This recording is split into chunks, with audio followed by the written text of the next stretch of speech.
Todos. Si queréis comenzamos ya.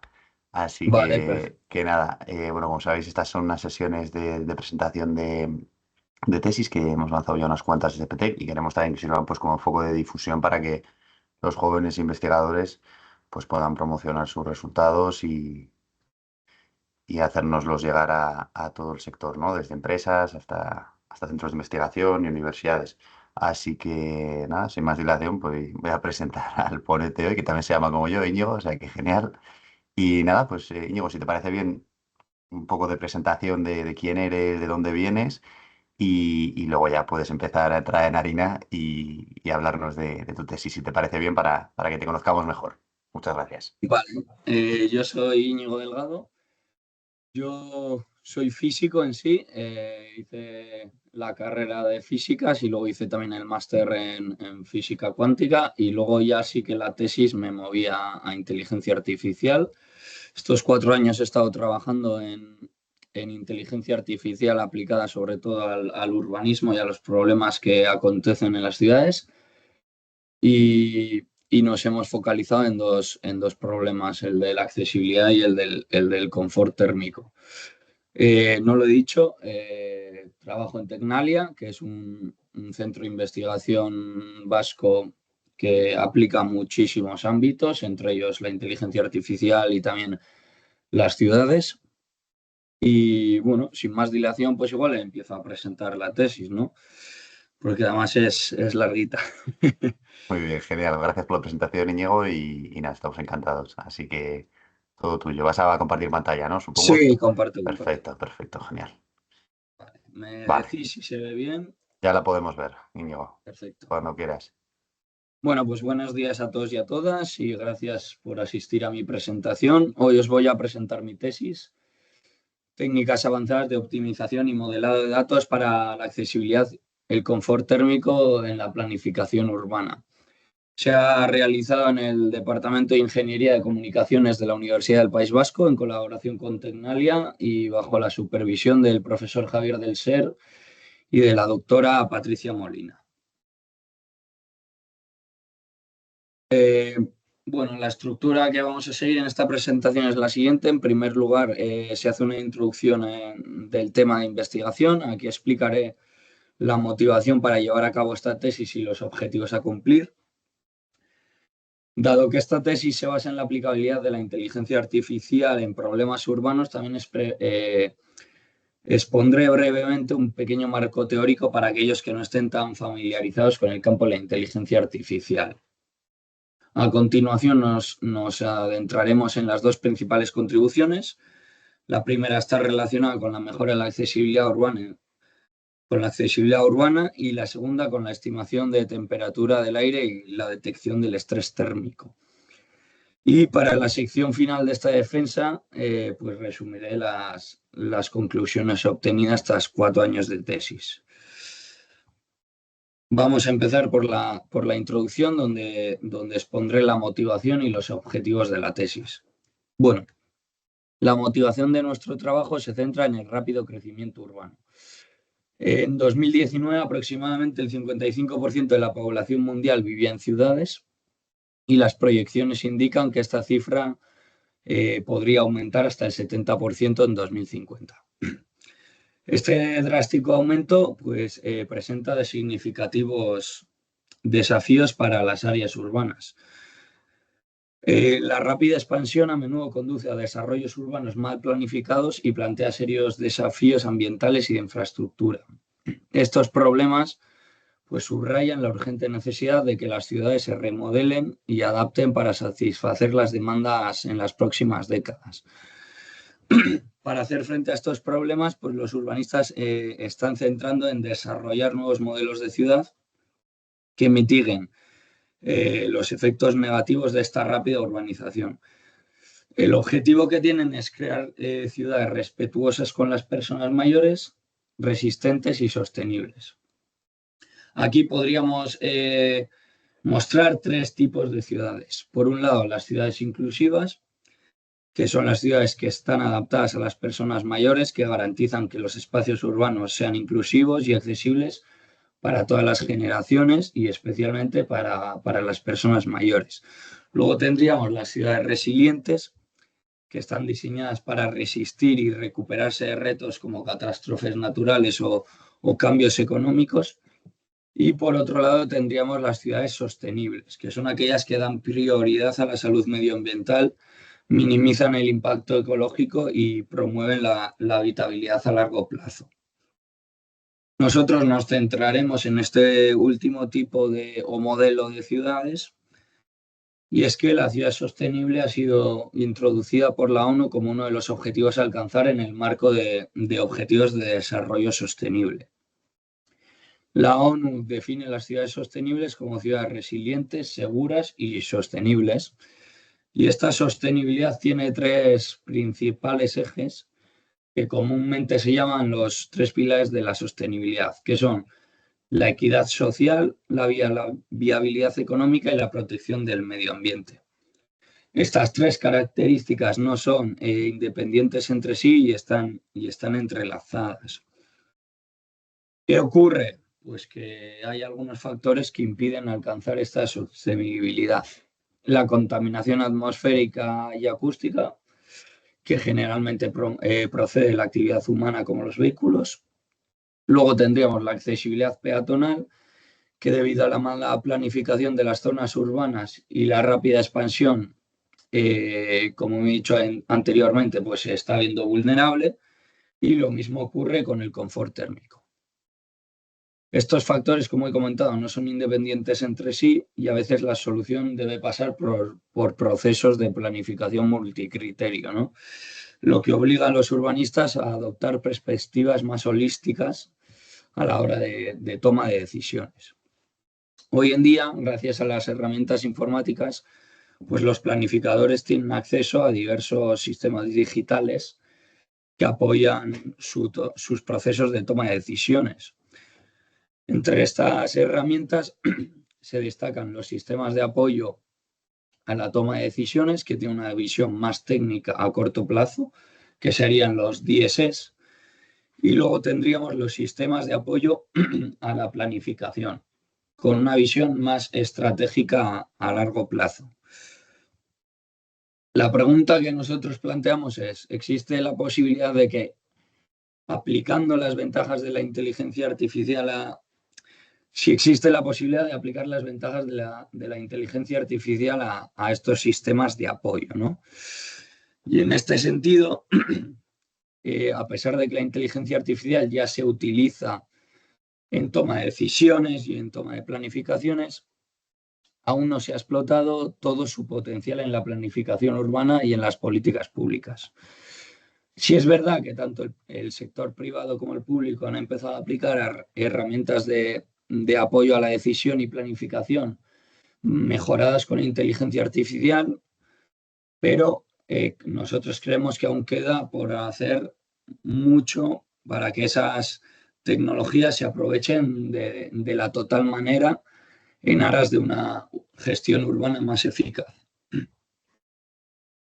Sin embargo, lo que hemos visto es que en nuestra revisión bibliográfica hemos visto pues, que hacen falta enfoques que apliquen la inteligencia artificial a problemas como la mejora de la accesibilidad, el control de la contaminación y el confort térmico.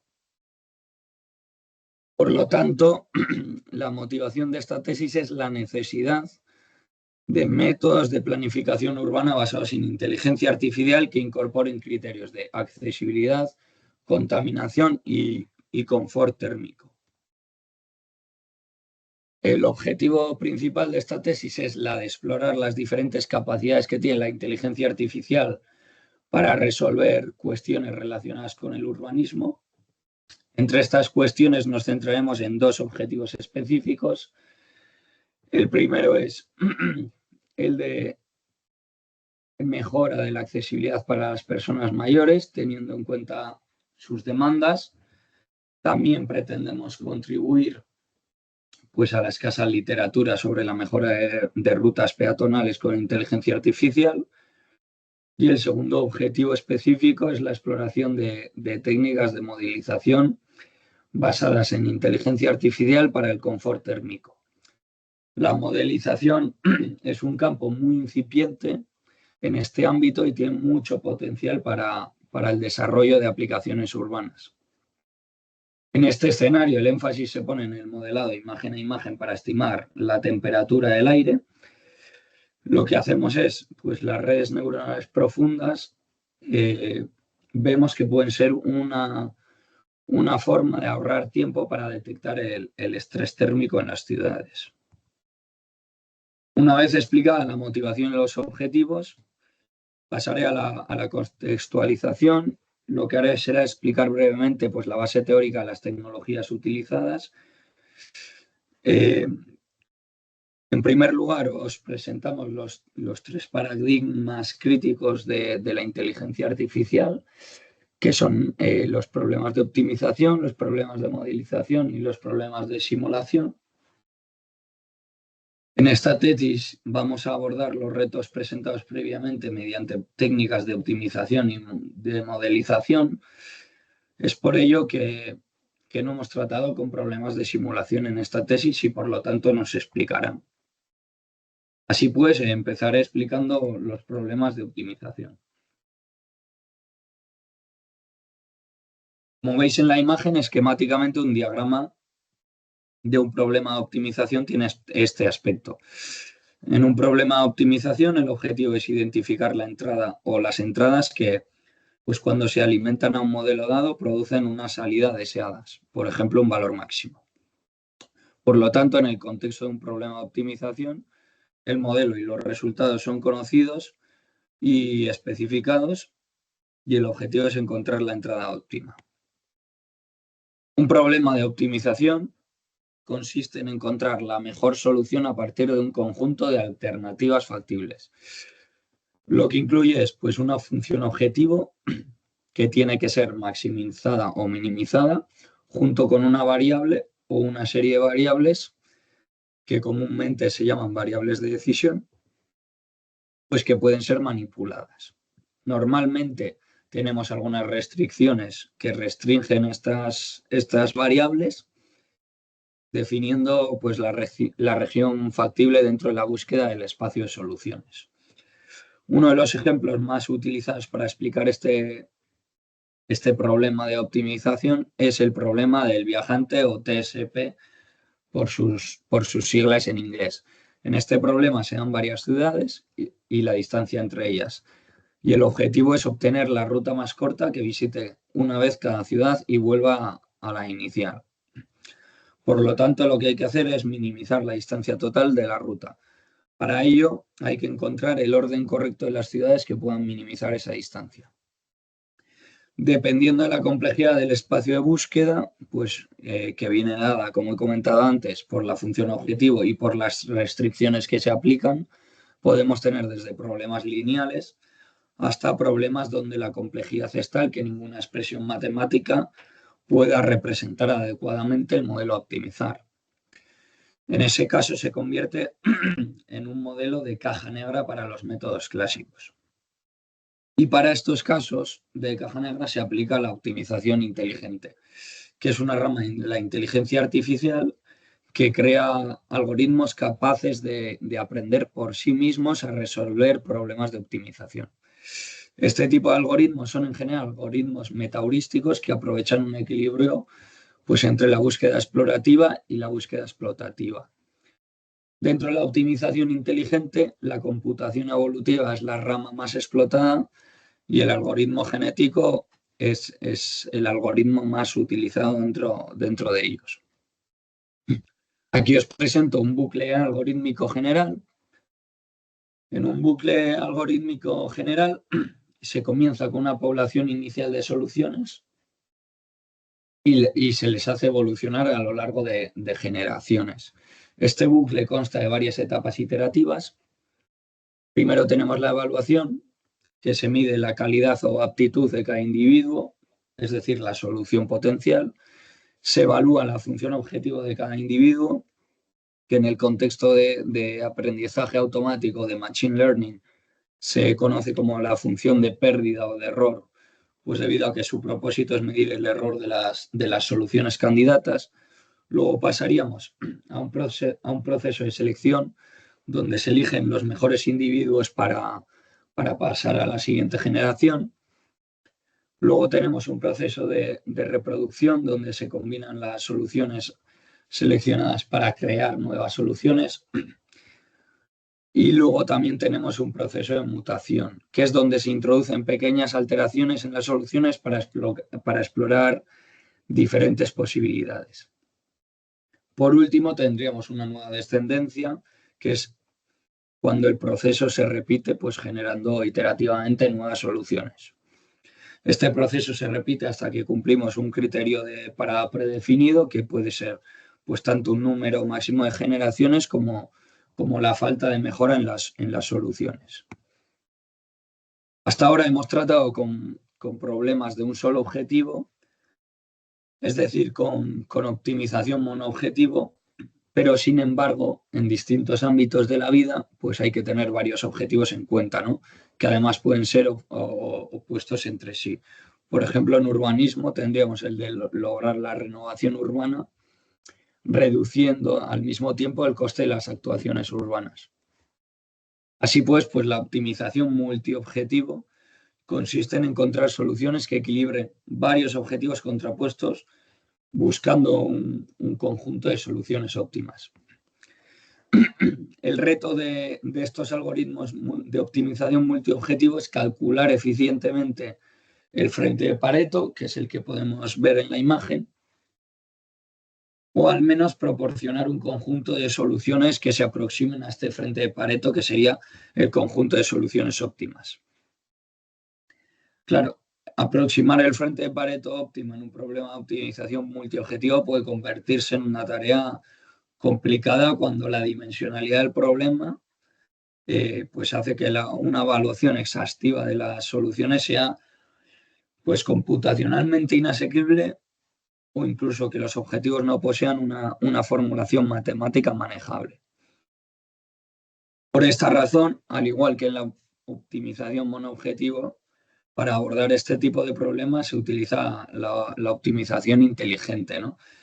Y en concreto, para la optimización multiobjetivo se aplican algoritmos evolutivos multiobjetivo, ¿no? Que están diseñados específicamente para abordar objetivos múltiples y potencialmente conflictivos. Ahora pasaré a los problemas de modelización. Los problemas de modelización los trataremos en la segunda parte de esta tesis. Los problemas de modelización se basan en encontrar un modelo adecuado entre los datos de entrada y los datos de salida. Es decir, para estos casos, tanto los datos de entrada como los datos de salida son conocidos y el reto consiste en descubrir un modelo que los correlacione de manera correcta. Dentro de la modelización, pues podemos encontrar varios tipos dependiendo del formato de los datos que se vayan a procesar, ¿no? Podemos procesar datos de texto, audio, imagen. Entre ellos, el modelado de imágenes, pues es sin duda una de las modalidades de datos más ampliamente considerada y abordada mediante técnicas de inteligencia artificial, ¿no? Dentro del modelado de imágenes, pues podemos distinguir varios tipos de tareas. Por un lado, se incluyen la clasificación de imágenes, que consiste en clasificar las imágenes con una etiqueta única. Por ejemplo, un ejemplo típico de clasificación de imágenes es el clasificador perro-gato, en el que el modelo se entrena con varias imágenes de perros y de gatos y aprende a clasificarlas en sus respectivas categorías. Luego tenemos la segmentación de imágenes. Este tipo de tareas se puede considerar un paso adelante en la clasificación de imágenes. Los modelos de segmentación de imágenes trabajan a nivel de píxel y aprenden a etiquetar los píxeles dependiendo de su clase, ¿no? Lo que hacen es dividir la imagen en diferentes segmentos. Por ejemplo, pues aquí detectando lo que es una casa, lo que es un árbol o lo que es el sol. Y luego tendríamos la regresión de imágenes. La regresión de imágenes, a diferencia de los dos modelos anteriores, se trabaja con valores continuos en lugar de etiquetas.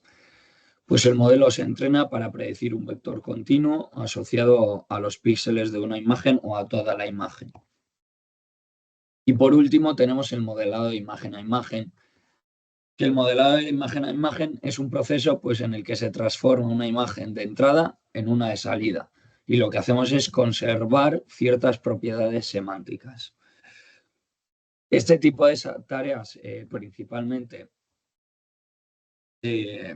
se resuelven mediante redes neuronales profundas, y estas redes neuronales profundas tienen sobre su base pues, las redes neuronales convolucionales. Las explicaré brevemente. Esta red neuronal está aplicada a un problema de clasificación y tiene varias capas. La primera capa es la capa de entrada, que lo que hace es contener la matriz de píxeles de la imagen. Luego tenemos varias capas ocultas. Las capas ocultas son la parte central de las redes neuronales convolucionales. Y luego tendríamos una capa de salida, ¿no? Que es la que produce las predicciones o las clasificaciones. Si centramos nuestra mirada en las capas ocultas, nos encontramos con varios tipos. Por un lado tendríamos las capas convolucionales, que lo que hacen es, pues aplican el operador de convolución a la imagen de entrada. Una convolución no es más que una operación lineal que implica el producto escalar entre los píxeles de la imagen y los distintos pesos. Nosotros tenemos kernels o filtros. Esto es una matriz de pesos con los que se convoluciona la imagen. De esta operación matricial lo que se obtiene es un mapa de características. Esta operación de convolución pues, presenta varias propiedades que son especialmente ventajosas para las tareas de visión por ordenador. La primera propiedad sería que los patrones aprendidos por las capas convolucionales no varían con la traslación, es decir, un patrón reconocido en una ubicación puede detectarse independientemente de su posición espacial en la imagen. La segunda propiedad sería que hay una estructura jerárquica de las capas convolucionales y esto permite aprender patrones de progresivamente más detalle para las tareas. Las primeras capas identifican estructuras fundamentales, como pueden ser los bordes de la imagen, mientras que las capas más profundas ya detectan patrones más complejos. Estas propiedades, como he comentado, son muy útiles para tareas relacionadas con imágenes y por lo tanto son muy usadas en multitud de arquitecturas. Una de esas arquitecturas en las que se usan estas capas convolucionales son los encoder-decoder o los codificadores de codificadores. Estos codificadores de codificadores lo que hacen es abordar el modelado imagen a imagen de manera fiable y robusta. Pueden abordar tanto segmentación de imagen, como he comentado antes, como generación de imagen, como modelado de imagen, entre otras cuestiones. Se compone de tres partes. La primera es el codificador, que lo que hace es reducir la dimensionalidad de la imagen de entrada con el fin de extraer patrones y características de alto nivel. Para esta tarea se concatenan varios bloques de capas convolucionales, así como otro tipo de capas. Cada bloque profundiza en características visuales más específicas de la imagen y cada vez es más abstracta. Luego llegamos al espacio latente, que es esa representación minimizada y comprimida de la imagen. Y el espacio latente lo que hace es como puente entre el codificador y el decodificador. Y por último, pues tenemos la decodificación. La parte decodificadora pues, se encarga de reconstruir la forma de la imagen a partir de los mapas de características. Generalmente, los bloques decodificadores pues, imitan inversamente a la parte codificadora. Basándonos en esta arquitectura, tenemos la arquitectura UNet, que es la que utilizamos en esta contribución de la tesis. Esta arquitectura no es más que un codificador del codificador que hemos modificado que se ha modificado con conexiones de salto. Estas conexiones de salto pasan directamente pues, características de las capas anteriores del decodificador a las capas correspondientes del decodificador. Esto permite a la UNET combinar información espacial de alta resolución con características más abstractas y profundas, pues mejorando la calidad en la reconstrucción de la imagen. Estas conexiones de salto que comento son realmente útiles cuando las imágenes del input pues tienen una correspondencia semántica con las del output. Es decir, cuando las imágenes de entrada y de salida tienen características similares. Una vez explicado el contexto teórico de manera superficial, pasaremos a las principales contribuciones de esta tesis. Por orden, en primer lugar, voy a presentarles la contribución realizada en la mejora de accesibilidad y de las condiciones ambientales mediante optimización multiobjetivo.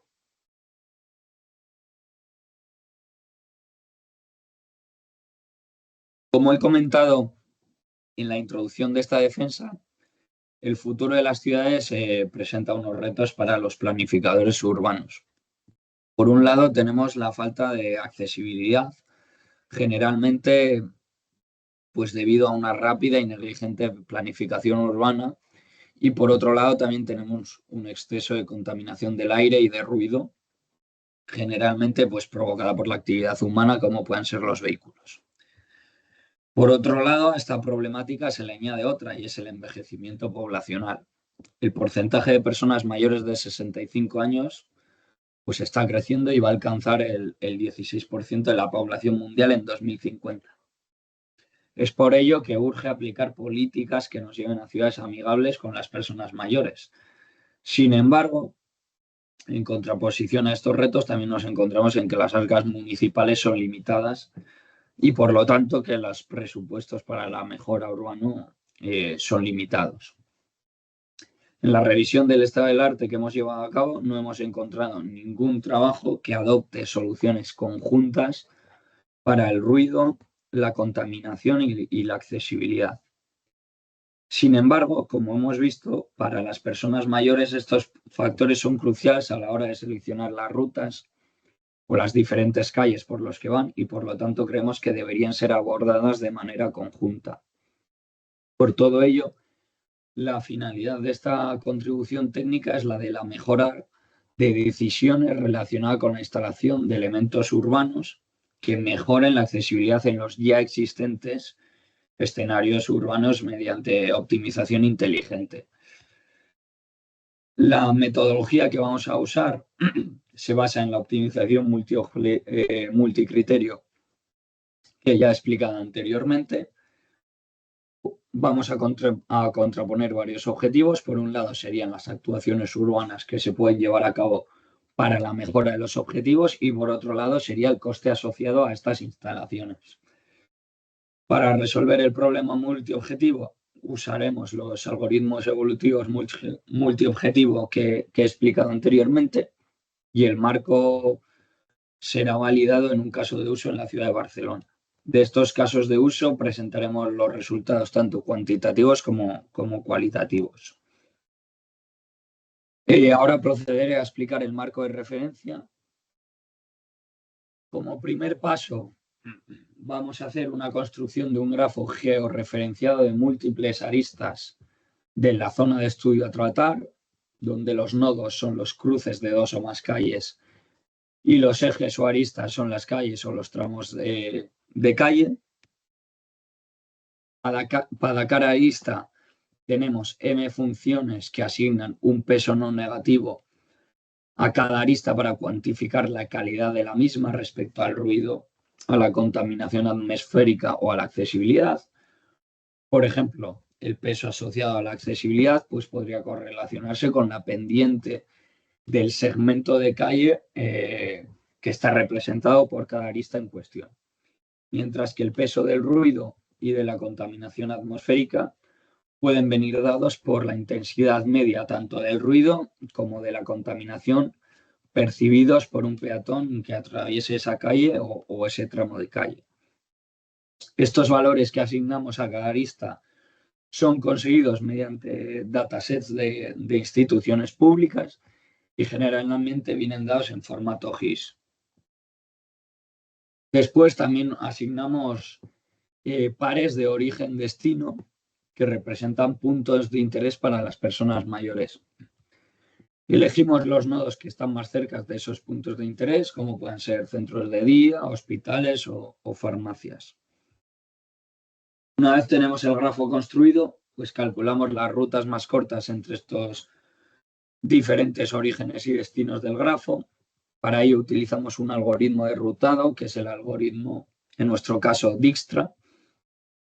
Nuestro primer objetivo es el de minimizar el tiempo medio de las rutas. Para ello se proponen como solución de la instalación 3 tipos diferentes de elementos urbanos, que son los que vemos en la imagen: rampas mecánicas, escaleras mecánicas y ascensores. Cada solución define el tipo de elemento a instalar, así como la longitud del mismo y el coste de instalación. El segundo objetivo sería el de minimizar el ruido medio para las rutas, y para ello proponemos la instalación de pantallas acústicas. La solución propone pues la instalación de las mismas y también la longitud de ellas. Y por último tenemos el tercer objetivo, que es el de la minimización de la contaminación del aire para las rutas. Es decir, para ello proponemos como solución la instalación de paneles verdes y también la longitud que deberían tener.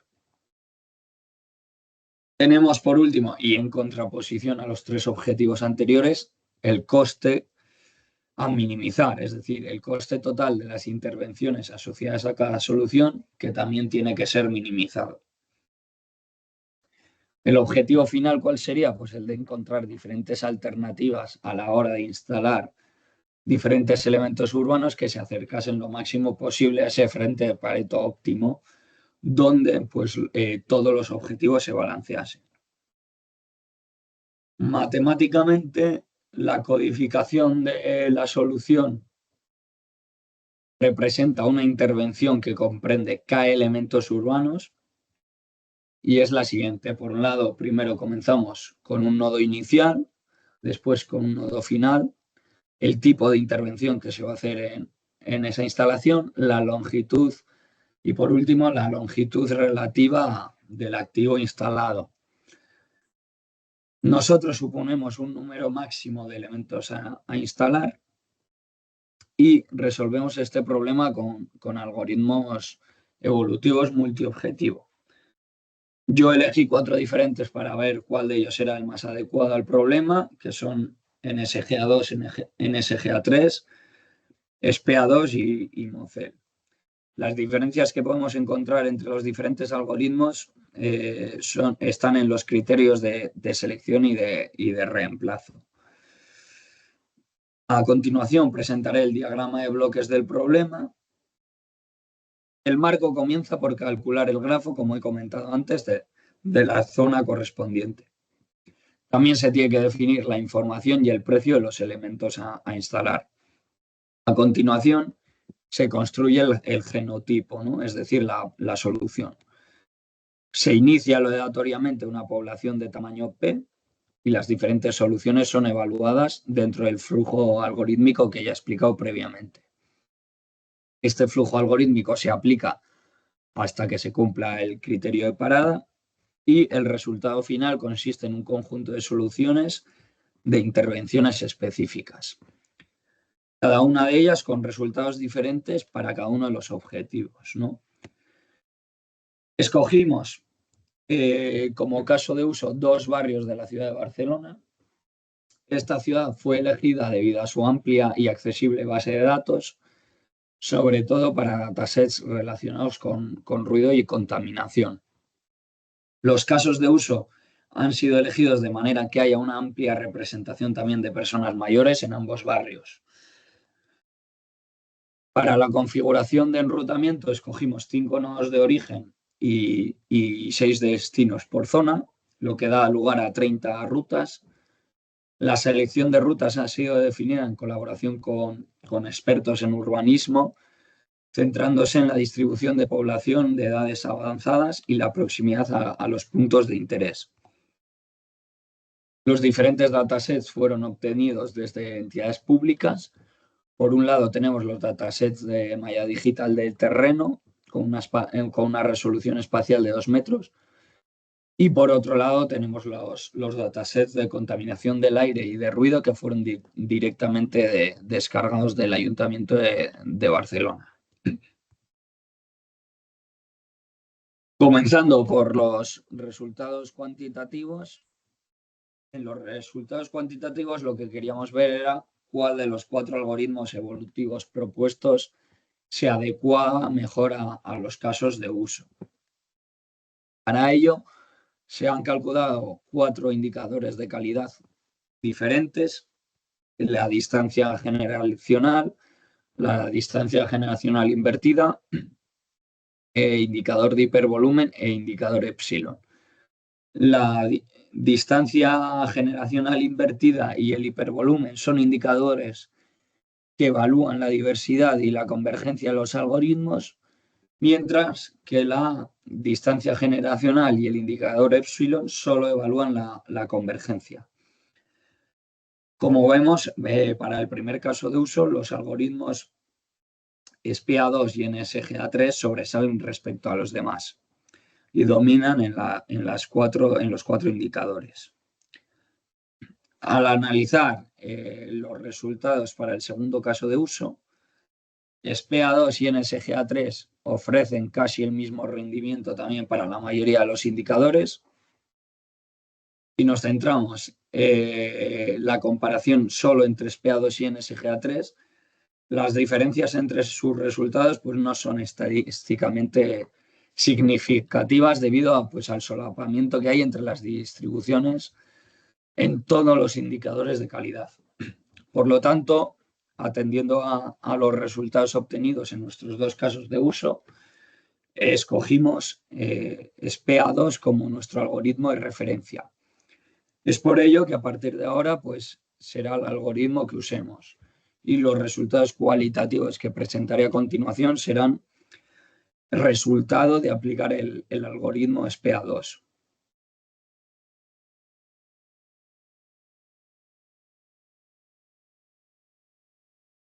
El primer caso de uso es el barrio de Can Baró, cuyas principales características son pues, que está en una loma y por lo tanto que tiene unas pendientes muy pronunciadas. Es por ello pues, que las personas de edad avanzada no pueden hacer frente a estas cuestas y encuentran muchas barreras de accesibilidad. Y por otro lado también en su parte más baja encontramos grandes avenidas con mucho tráfico y por lo tanto con bastante contaminación y con ruido. Pasamos ahora a la solución que mayor mejora en términos de accesibilidad nos ha propuesto el algoritmo genético. El algoritmo genético nos propone la instalación de 5 elementos de mejora de accesibilidad, así como un elemento que minimiza el ruido y otro que mejora la polución. Como vemos en la imagen, las 5 instalaciones de los elementos urbanos se encuentran en pendientes muy pronunciadas. En muchas de ellas ya hay incluso escaleras clásicas integradas y son tramos además de escaleras bastante largos. Es por ello pues, que son una barrera muy importante para las personas que tienen problemas de movilidad, como pudieran ser las personas mayores. Vemos en concreto que en una de las propuestas de actuación, la de arriba a la izquierda, vemos como ya hay instalado un ascensor, lo que nos demuestra que el algoritmo ya propone soluciones coherentes. Si movemos la mirada hacia la solución con la mayor mejora en la calidad del aire, lo que vemos es que nos propone la instalación de 2 paneles contra la contaminación. En los lugares donde nos propone instalar estos paneles son 2 amplias avenidas donde hay mucho tráfico y además los mapas de contaminación proporcionados por el Ayuntamiento de Barcelona también nos indican que son los lugares donde más concentración de contaminantes hay. Al igual que que para la accesibilidad lo que vemos es que el framework propone lugares adecuados para la instalación de esos elementos. Por último, la solución con mayor mejora en el ruido nos propone la instalación de 3 paneles acústicos. Las localizaciones de esos paneles son, por un lado, una plaza donde actualmente hay obras, por otro lado, un hospital también con una parada de taxis, que es un lugar donde siempre hay un ruido constante, y por último, una gasolinera, que también es una fuente de ruido constante de coches entrando y saliendo. Si pasamos ahora a analizar el segundo caso de uso, en este caso nos vamos a encontrar con una zona mucho más llana que en el primer caso y con menor tráfico. Sin embargo, es una zona de especial interés porque tiene un porcentaje muy alto de población mayor. Respecto al segundo caso de uso, para la solución con mayor mejora en la accesibilidad urbana, el algoritmo nos propone la instalación de 2 elementos que mejoran la accesibilidad. Como se puede ver en la imagen, la primera localización es la rampa muy empinada que da acceso a un parking y la segunda son unas escaleras bastante largas. Como podemos ver, en este segundo caso ya hay una actuación urbana hecha, que son las escaleras mecánicas que se ven a la foto y que están adyacentes a las escaleras clásicas. Lo interesante es que el grafo no había sido alimentado con información sobre actuaciones existentes. Por ello, lo que demuestran estos resultados pues, es la robustez del marco que hemos construido y además valida que las soluciones dadas por el algoritmo son lógicas y que de hecho ya están siendo aplicadas en algunas localizaciones. Para finalizar, vemos aquí la solución en la mayor mejora de ruido y lo que nos puede llamar la atención es que no propone ninguna actuación en materia de ruido, es decir, no propone instalar paneles acústicos. Aunque pueda sonar raro, el algoritmo lo que descubre es que la solución con la mayor mejora en el ruido se da cuando se instalan elementos que mejoran la accesibilidad. ¿Qué ocurre? Que con estas actuaciones de mejora de accesibilidad se abren nuevas rutas más cortas entre los puntos origen-destino y así evitando pues, las áreas con mayor ruido. Por lo tanto, en estas nuevas rutas no son necesarias las actuaciones en materia de ruido. Este resultado, que podría ser inesperado, respalda la utilidad inherente del marco para descubrir intervenciones que son contraintuitivas, pero que son razonables, y que un planificador urbano, pues a simple vista, sería difícil que propusiese.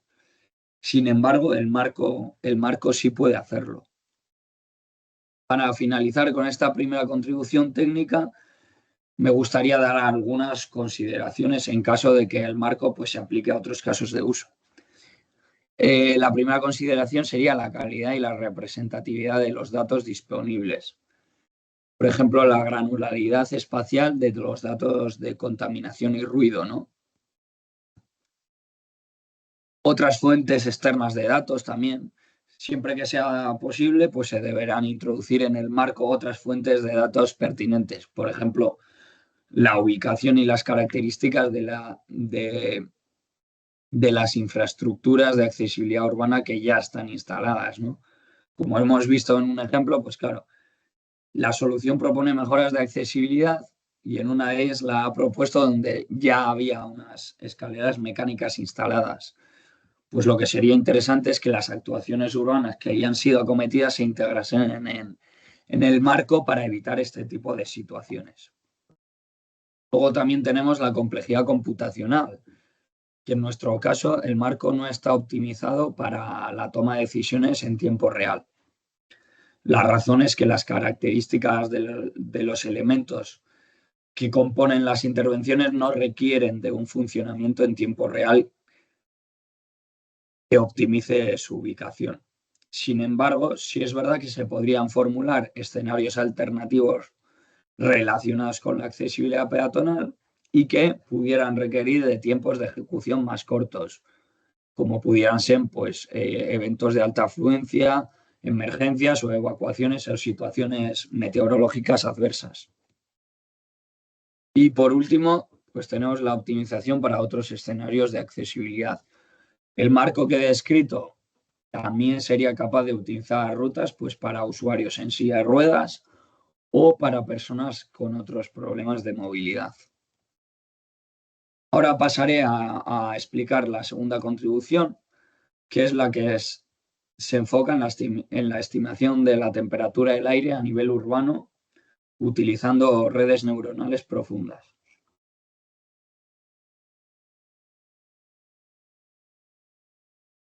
Otro de los problemas que actualmente sufren las ciudades es el del estrés térmico. Los problemas relacionados con el calor en las ciudades vienen derivados, por un lado, por el calentamiento global, que ha sido además acelerado por la huella antropogénica, es decir, por la contribución del ser humano, y por otro lado, por el fenómeno de las islas de calor urbanas. Las islas de calor urbanas o Urban Heat Island es un fenómeno que se da en las ciudades y se define como la diferencia de temperatura entre las zonas urbanas y las zonas rurales periféricas. Estas diferencias de temperatura pueden llegar a ser de hasta 7 grados de diferencia. Por otro lado, además de las islas de calor urbana, dentro de la propia ciudad también hay zonas con mayor estrés térmico que son denominadas como hotspots o puntos calientes. Los hotspots urbanos pues representan zonas localizadas dentro de una ciudad que experimentan gradientes térmicos aún mayores que los de su entorno, ¿no? Influidos generalmente por factores a microescala como pueden ser la densidad de edificios, los materiales de la superficie y la escasez de vegetación. Es por ello que para los planificadores urbanos es de gran valor el poder tener pues, una temperatura del aire precisa para cada calle, porque esto les ayudaría a poder detectar dónde o en qué zonas hay un mayor estrés térmico, mejorando así sus actuaciones urbanas. El problema subyace en que a día de hoy las estimaciones de temperatura del aire son generadas por modelos numéricos que son muy pesados y que generalmente lo que hacen es resolver ecuaciones físicas de capas altas de la atmósfera. Y además no tienen una gran resolución espacial.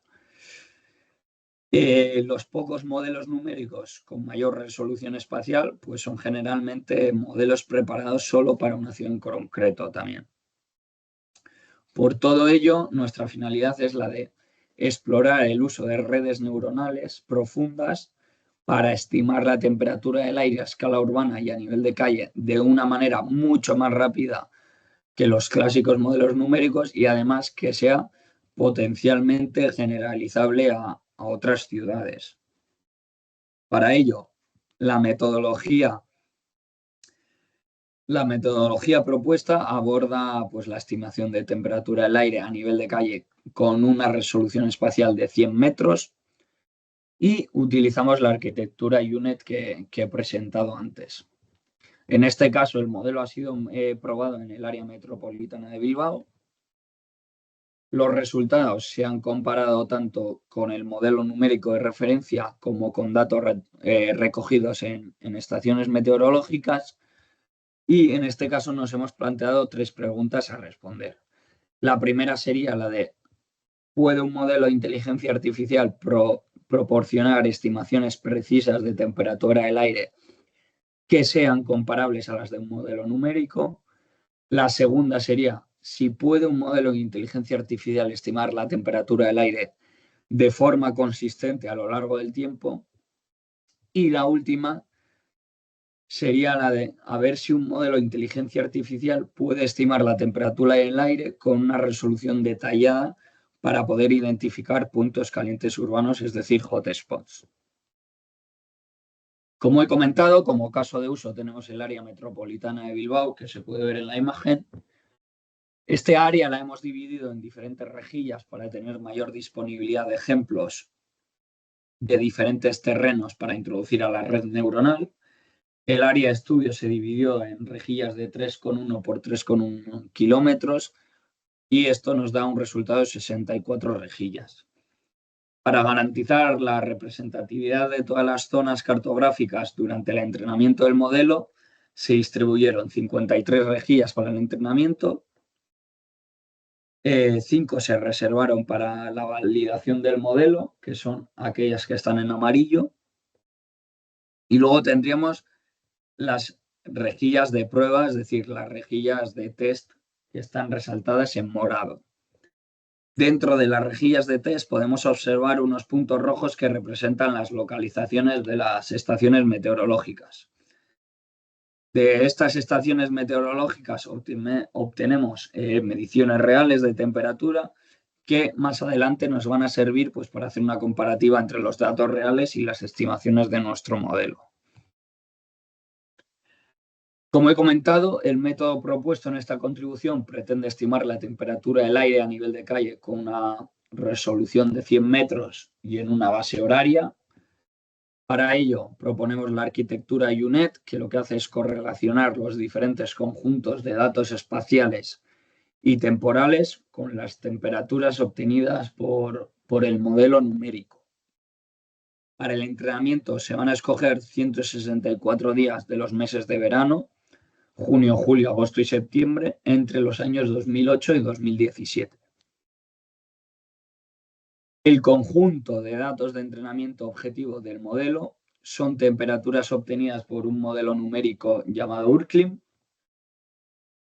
Luego tenemos los conjuntos de datos espaciales que constan de diferentes variables que definen las características morfológicas de la zona de estudio. Estas variables además coinciden con las que ha utilizado el modelo numérico URCLIM para simular el conjunto de datos de entrenamiento y son impermeabilidad y elevación del terreno y la cobertura de suelo. Estas variables son semánticamente relevantes para la temperatura y es por eso que las conexiones de salto que antes he explicado nos van a ayudar a una mejor estimación. Luego tenemos los conjuntos de datos temporales, que son los datasets meteorológicos. Lo que hemos hecho es una clusterización de los días tipos y se escogen aquellos que mejor representan los días de mayor estrés térmico en los meses de verano. Debido a su baja resolución espacial, es en el espacio latente donde vamos a añadir los datos meteorológicos. Tanto la temperatura como el resto de las variables meteorológicas en el tiempo T están condicionadas por las condiciones meteorológicas de las horas anteriores. Es decir, para estimar la temperatura en un instante T, se tienen que tener en cuenta los datos meteorológicos al menos de las 2 horas anteriores, para que la UNet pues, pueda modelar la inercia temporal también de la temperatura. Y por último, tenemos la validación frente a valores reales de temperatura, que se obtuvieron pues, mediciones puntuales de 7 diferentes estaciones meteorológicas que Euskalmet, que es la agencia meteorológica vasca, tiene en la zona de estudio. Si dirigimos ahora nuestra mirada hacia los resultados cuantitativos que dan respuesta a la primera pregunta, que es la de a ver si un modelo de inteligencia artificial puede proporcionar pues, estimaciones precisas comparables a las de un modelo numérico. Aquí mostramos 4 métricas. La correlación de Pearson, la raíz del error cuadrático medio, el error absoluto medio y el error absoluto medio porcentual. La correlación de Pearson, como vemos, es superior al 95%, al 95%, y para casi todas las zonas de estudio está cerca o por encima de valores de 0,98. Esto lo que significa es que cuando en el modelo de referencia aumenta la temperatura, en nuestro modelo, es decir, el modelo de la UNet, también aumenta de la misma forma o muy parecida. Y cuando en el modelo numérico disminuye la temperatura, pues también lo hacen en el modelo propuesto. Si dirigimos ahora nuestra atención a las demás métricas, observamos que tanto el RMSE como el MAE, oscilan alrededor de 1,5 a 2,5 grados de diferencia. Son valores de error muy aceptables en estimación de temperaturas. A continuación muestro las métricas de regresión calculadas para los dos modelos, URKIM y UNET, con respecto a los datos reales de temperatura recogidos por cada estación meteorológica durante el periodo de estudio. Como puede observarse en la tabla, los resultados del modelo de UNET se aproximan a las mediciones reales recogidas por todas las estaciones. Se aproximan más que el modelo numérico. Y esto ocurre porque cuando se utiliza el modelo UNET para la predicción de temperatura, el proceso convolucional suaviza inherentemente los gradientes espaciales de temperatura que aparecen en el modelo numérico. Estos gradientes de temperatura tan bruscos que aparecen en URKIM, que son debido a la naturaleza de las ecuaciones del modelo numérico, pues no aparecen en nuestro modelo de redes neuronales. Y aunque este suavizado de gradiente resulta en una aproximación menos precisa de la salida de URKIM, tiene una consecuencia positiva no intencionada, que es que al difuminar esos gradientes artificiales de temperatura, el modelo de UNET pues, produce estimaciones que se aproximan más a los valores de temperatura observados en la realidad. Ahora paso a mostraros los resultados cualitativos de la primera pregunta. Para ello muestro dos mapas, uno a las 5 de la mañana y otro a las 2 del mediodía. Como se puede ver, en ambos mapas hay una consistencia espacial de la temperatura en las rejillas y también entre las transiciones entre rejillas. También vemos una clara influencia del mar como un reservorio de temperatura, como los valores cercanos al mar son más constantes durante las horas. Y por otra parte también se ve una directa relación entre la temperatura estimada y los diferentes datos espaciales que hemos introducido a la UNET. Por ejemplo, en el caso de las 2 de la tarde, pues se ve claramente como las zonas con menor temperatura, que son aquellas más blanquecinas, están sobre montañas de una elevada altitud, lo que demuestra que la UNET aprende las relaciones entre los datos de entrada y la temperatura. Si fijamos ahora nuestra vista en una rejilla en concreto, por ejemplo, yo aquí muestro la rejilla de test de la zona de Bilbao, donde recaen dos estaciones meteorológicas. Lo primero que vemos es que los resultados, tanto para las 5 como para las 2 del mediodía, que estimamos con la UNET, son bastante similares a aquellos del modelo numérico. Una cosa que se ve clara, sobre todo en el mapa de las 2 de la tarde, es lo que he comentado anteriormente, que debido a la naturaleza de las redes convolucionales, los gradientes espaciales de temperatura pues, son reducidos o diseminados. Eso se ve claramente en la zona de la ría, como URKIM, es decir, el modelo numérico, presenta unos gradientes espaciales de temperatura muy agudos y, sin embargo, la UNET suaviza esa temperatura. Vemos que la distribución espacial es similar y también vemos que hay una clara habilidad pues, de poder discriminar patrones de temperaturas singulares. Vemos cómo una vez se avanza hacia cotas más altas, que es la parte de arriba a la derecha en las 4 imágenes, pues vemos cómo la temperatura va disminuyendo. Aquí se puede ver de manera más precisa tanto los gradientes de temperatura como esa disminución de la temperatura cuando avanzamos hacia cotas más altas.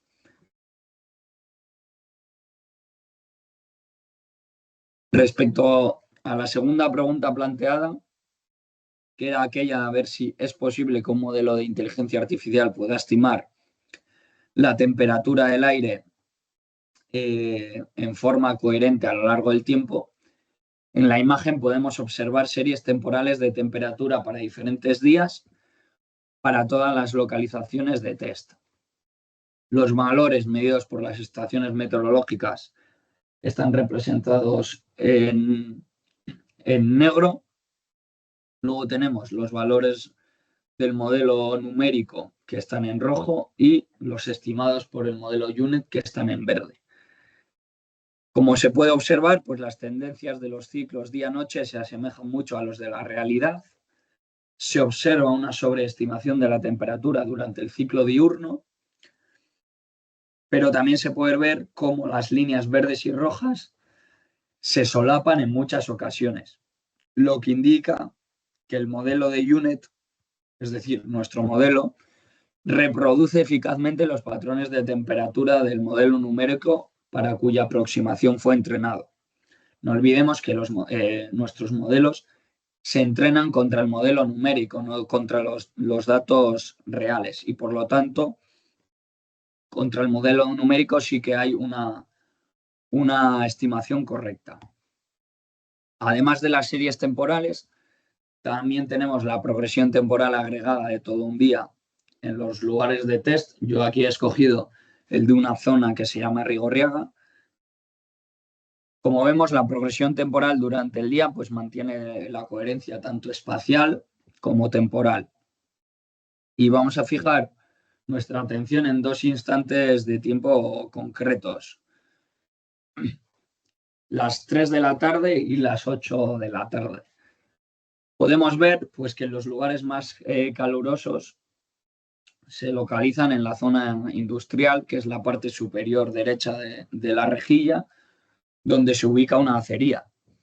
Además, en las últimas zonas del día, después de las 8 de la tarde, los efectos de la zona industrial sobre la disipación del calor pues también son claramente visibles, ¿no? Ocurre que los materiales utilizados en la construcción y en la industria pues tienden a liberar el calor acumulado durante el día en las horas de la noche y dan lugar en muchas ocasiones a puntos calientes nocturnos. El modelo reproduce correctamente este comportamiento a lo largo del día. Además, por ejemplo, se puede ver cómo hay un punto fresco situado en el centro de la rejilla que delinea la montaña Malmasín, que también es visible durante todo el día. Por lo tanto, al igual que en la primera cuestión, el modelo aprende a discriminar temperatura entre diferentes zonas y además vemos que la estimación es coherente a lo largo del tiempo. Por último, llegamos a la última cuestión, que es si un modelo de inteligencia artificial puede estimar la temperatura del aire con una resolución detallada para identificar los puntos calientes urbanos. Hasta ahora, en las dos cuestiones anteriores, lo que hemos hecho ha sido estimación de la temperatura del aire. Sin embargo, la modelización o la estimación de la temperatura del aire por sí sola a los planificadores urbanos no les sirve a la hora de localizar zonas donde una actuación urbana es más requerida. Por ese motivo necesitamos una medida espacial que sea de utilidad para sistemas de soporte tanto a largo plazo como a corto plazo. Es por ello que en esta tercera cuestión proponemos la detección de puntos calientes o hotspots por parte del modelo. Estos puntos calientes sí que darían información precisa a los planificadores urbanos de dónde acometer actuaciones urbanas. La detección de estos puntos calientes, sin embargo, viene dada gracias a que hemos podido estimar la temperatura del aire previamente, de manera correcta. Nosotros hemos definido un hotspot como un punto en el que su temperatura destaca de forma sostenida en el tiempo respecto a las zonas circundantes. La métrica que hemos decidido para el hotspot es la siguiente. Tenemos la temperatura del aire, que es TA, para cada píxel. Luego tenemos TS, que es el valor medio de los 3x3 píxeles circundantes. Y es con esa métrica con la que calculamos los puntos calientes. El primer ejemplo que les presento es el de la rejilla de test de Arrigorriaga otra vez. donde podemos ver que hay zonas claramente con un mayor estrés térmico que otras. Las zonas con un mayor colores cálidos o rojos son aquellas que tienen una mayor temperatura. Aquí se presenta la rejilla a las 12 de la noche y podemos ver que hay varias zonas claramente delineadas donde hay un estrés térmico mayor. En la imagen de la izquierda están las localizaciones de esos hotspots en el área.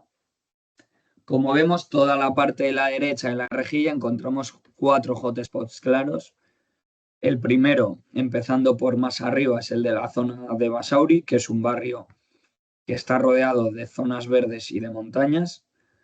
Luego en naranja tendríamos la acería y un polígono industrial que retiene una gran cantidad de calor y que también genera una gran cantidad de calor. Luego en verde tenemos otra área residencial que está densamente poblada y también rodeada de zonas verdes. Y en amarillo tenemos otro polígono industrial. Y por último, en rojo tenemos la unión de 2 importantes autopistas que también por su naturaleza retienen bastante calor. Lo que vemos es, por lo tanto, que el modelo es capaz de detectar de manera correcta hotspots en diferentes áreas.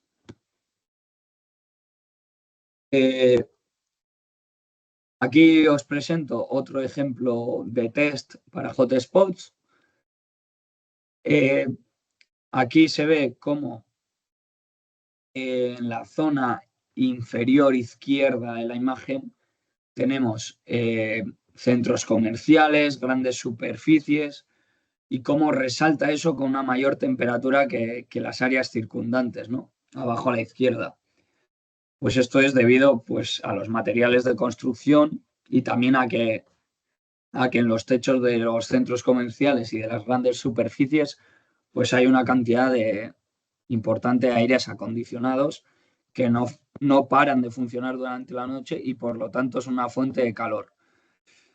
También tenemos en la parte superior una planta de tratamiento de aguas, así como varios edificios industriales que sobresalen en temperatura. En la parte derecha tenemos una zona residencial también con bastante diferencia de temperatura respecto a las áreas circundantes, ya que se trata de un barrio enclavado entre zonas verdes. Y en verde tenemos representada una situación que es justamente la inversa a la de los puntos calientes, que sería pues una zona con una menor temperatura que las áreas circundantes. Esto ocurre en las faldas del monte, en la parte inferior izquierda de la imagen, donde ocurre una depresión térmica por la orientación norte-nordeste de las faldas del monte.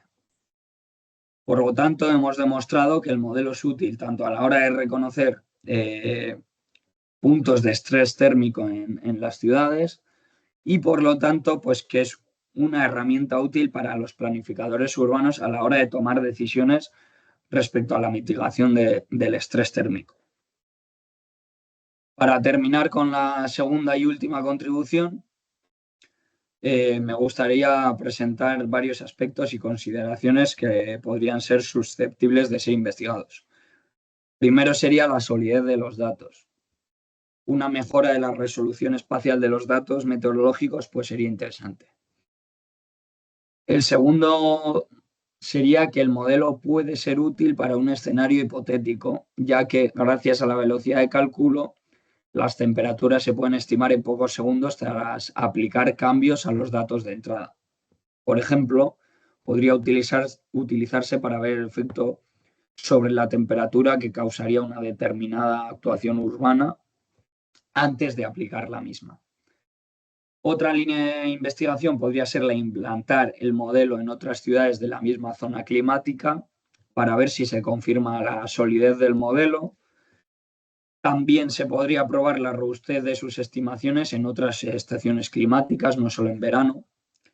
Y por último, si se confirma la robustez, la progresión lógica sería ampliar el modelo a otras zonas climáticas, permitiendo finalmente la sustitución total del modelo numérico para la estimación a 0 intentos, que se llama Zero Shot Learning.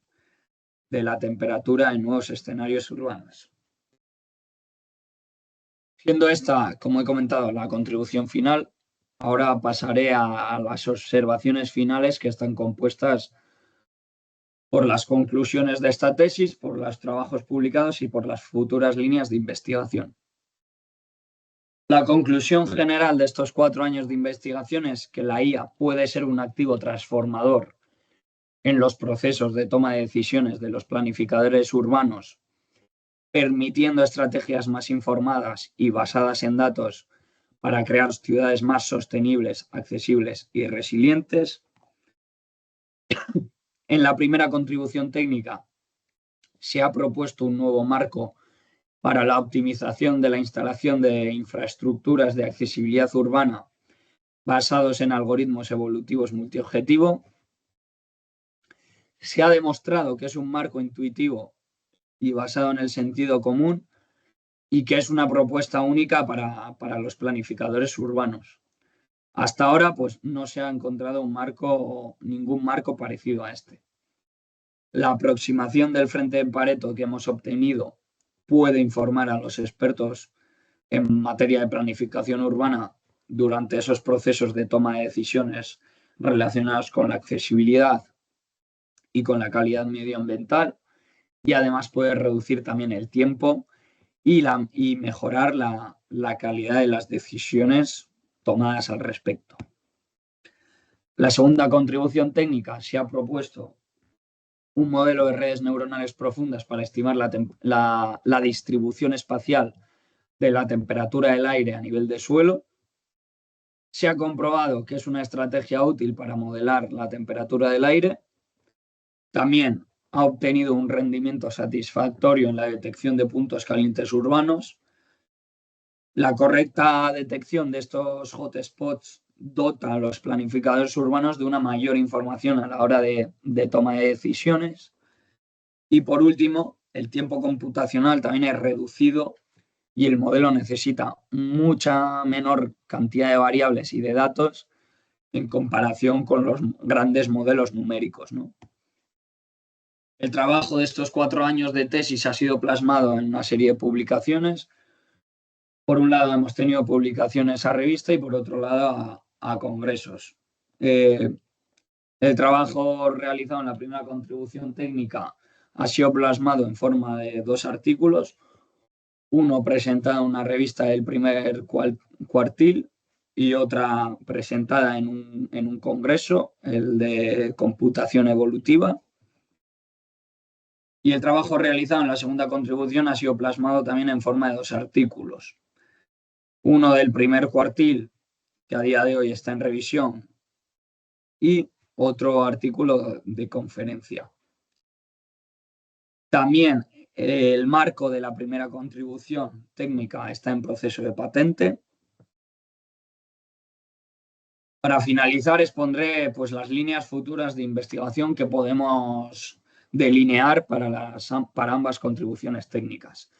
Comenzando por la primera contribución técnica, pues podríamos enriquecer el modelo de grafo urbano georreferenciado con conjuntos de datos mejores y más precisos, que aumentará considerablemente la exactitud y también la fiabilidad de las estrategias de planificación y de desarrollo urbano.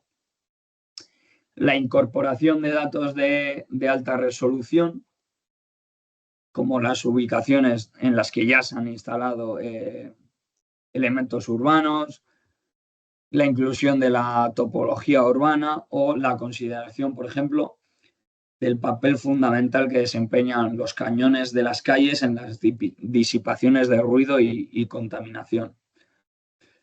Otra dirección de investigación que merece la pena explorar en el futuro, pues se centra en la de los gemelos digitales.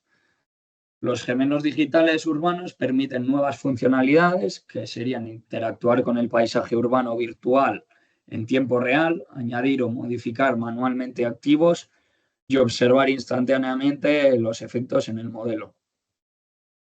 El marco propuesto podría integrarse en los gemelos digitales locales y de ese modo sería posible, en tiempo pseudo real, recalcular y visualizar cómo las intervenciones propuestas por el algoritmo remodelan el paisaje urbano. En el caso de la modelización de la temperatura del aire, una vía de investigación prometedora puede ser explorar si el modelo de estimación aprendido a partir de los datos correspondientes de una ciudad puede generalizarse para predecir temperatura del aire en otras ciudades. Esto también implicaría investigar si existe una correlación de temperatura entre ciudades con una morfología urbana similar o que en las mismas zonas climáticas o otros atributos. Y otra línea de investigación futura pues podría ser la estimación de la incertidumbre también. Se trataría de desarrollar un modelo que, además de predecir o estimar la temperatura, también proporcionase una evaluación del nivel de confianza de sus predicciones. Es decir, el modelo indicaría las zonas en las que está más seguro de sus resultados y las zonas en las que la incertidumbre es mayor, pues lo que permitiría tomar decisiones con mayor conocimiento. Por último, y como reflexión final, hay que subrayar que el potencial de la aplicación de las técnicas de inteligencia artificial a problemas urbanos complejos depende de la disponibilidad de datos pertinentes y de la alta calidad de los mismos. Por lo que es crucial que los gobiernos de las ciudades pues, avancen en sus estrategias y gobernanzas de datos. Con esto concluye mi presentación. Muchas gracias por su atención a todos y a todas.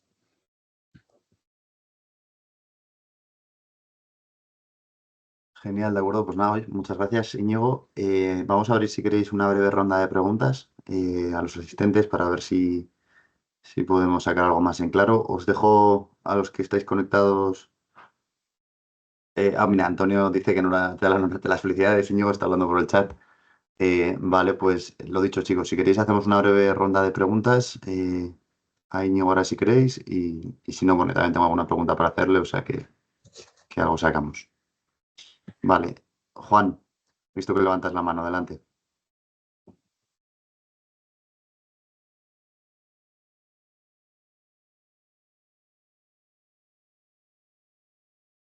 Sí, necesitas el micro, Juan. O sea, bueno, lo puedes poner por el chat, si no, para que Íñigo lo vea, pero bueno, la idea sería poner el micro. Ya que va a quedar grabado y tal, pues para que la persona que lo vea luego la grabación sepa de qué va la pregunta.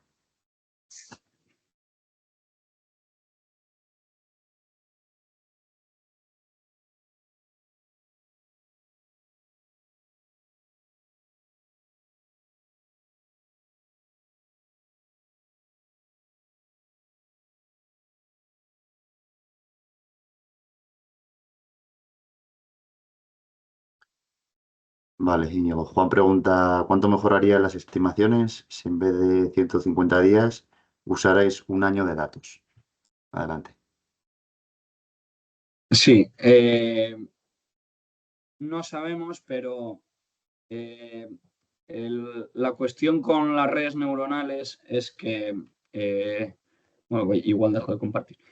Eh, no es tanto cuántos datos se le introducen al modelo, sino la calidad de los mismos. Muchas veces el introducir muchos datos lo que puede hacer es generar ruido en esa estimación. Entonces, por eso vimos interesante no el meter muchos datos, sino el meter esos datos que describiesen mejor esas situaciones donde se puedan dar problemas de estrés térmico. Es por ello que hicimos la clusterización de los días tipo y fueron esos los días que introdujimos al modelo. Porque muchas veces si a la red neuronal le metes mucha cantidad de datos que tampoco tienen por qué estar correlacionados, genera un ruido que le cuesta a la propia red correlacionar y aprender de esos datos. Es por ello que a veces pues, el hecho de meter menos días, pero que esos días que metemos sí sean de gran calidad o sean días que representen bien esas situaciones de estrés térmico, hace que la red pueda aprender de mejor manera.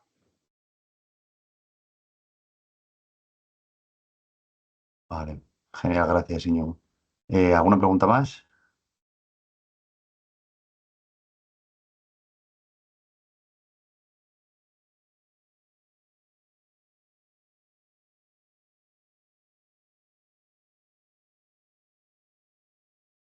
Bueno, yo sí que tenía así un poco a modo de reflexiones, Íñigo, que nos contaras. Has terminado con una parte interesante hablando de la necesidad de la gobernanza del dato, ¿no? Y es una cosa que desde PTEC hemos realizado también hace recientemente un documento del grado de implantación de la IA en el sector de la construcción. Recientemente hemos estado en varias charlas y mesas redondas. Todos los expertos y la gente que conoce el tema incidís, ¿no? Que está muy bien esto de la IA, evidentemente, y de los usos y de las aplicaciones que se puede hacer de ella y sobre todo las cosas positivas que podemos extraer para mejorar tanto la eficiencia de nuestras ciudades como de nuestras empresas, pero la importancia del dato.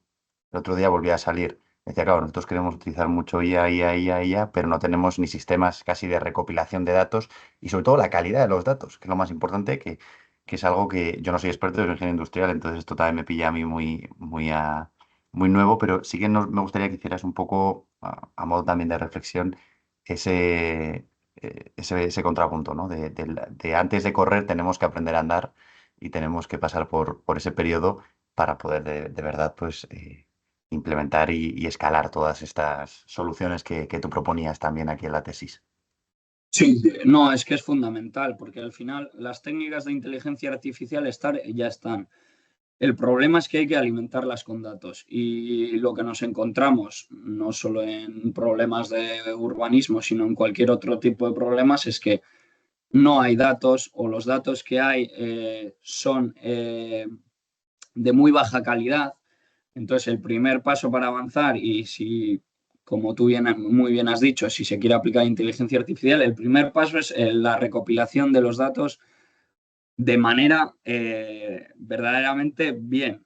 Nos hemos encontrado durante esta tesis con un montón de situaciones donde diferentes ayuntamientos, que no voy a nombrar, pero decían ser smart cities, tener muchísimos datos, y resulta que luego Vaya, entrabas en y sus resulta bases que de no. datos y, bueno, como anécdota, había una ciudad que tenía sus contenedores, decían que tenían sus contenedores monitorizados, ¿no? Mirábamos los datos y la localización de los contenedores estaba a 600 kilómetros de la ciudad. Entonces, claro, sí, o sea, tú monitorizaste algún día el contenedor, pero aquello ya pasó a mejor Desaparece. vida, pero lo sigues teniendo allí. Entonces, claro, nos encontramos con situaciones donde, bien, la inteligencia artificial está, la tecnología está ahora bien. Los datos como tal, sí es verdad que necesitamos avanzar mucho en ello. Muy bien, genial, gracias. Mira, Íñigo, hay más preguntas por parte de Juan, más técnicas. Pregunta Juan, el tema de corregir por tiempo. La UNED le metes las 2 horas anteriores, eso es muy Sí. interesante. ¿Cómo se linka eso con el Long Short Term Memory Models? Internamente con la UNED se está usando el STM. No, nosotros la UNET es UNET, o sea, no usamos modelos de LSTM para la estimación. Lo que hacemos es simplemente en los datos meteorológicos meter las 2 horas antes y entrenar así la UNET, pero no hemos usado LSTMs en este caso. Vale, genial, muchas gracias, Íñigo. Pues si os parece, bueno, Juan está súper activo, espera que se sigue escribiendo. Ah, vale, gracias. Genial, Juan, A muchas ti, gracias Juan. por las preguntas. Bueno, pues si queréis lo dejamos aquí para no alargarnos más. Nada, dar las gracias a Íñigo. Incidir en la importancia de que haya gente joven que está haciendo doctorados. Yo también estoy con mi doctorado, entonces te entiendo muy bien, Íñigo, y creo Mucho que es ánimo. importante seguir estando ahí, ¿no? Es la única manera de avanzar en el conocimiento, ¿no? Y también esa parte de involucración de las instituciones públicas, pero también las instituciones privadas, ¿no? Que apoyen y que verdaderamente comprendan la importancia, ¿no? Que al final la innovación es el motor, digamos, es el carburante que necesitamos para que el motor de la economía siga creciendo y de la vanguardia. Sí. Muy bien, chicos, Muchas pues gracias. nada, gracias a ti, evidentemente, y ya sabes que desde PTEC nosotros, vamos, siempre estamos aquí para apoyar a todo el mundo y a los jóvenes investigadores y investigadoras particularmente también. Muy bien, pues muchas gracias a todos por atender esta sesión y hasta aquí esta entrega. Como sabéis, seguiremos haciendo entregas de más tesis y espero que sigáis pudiendo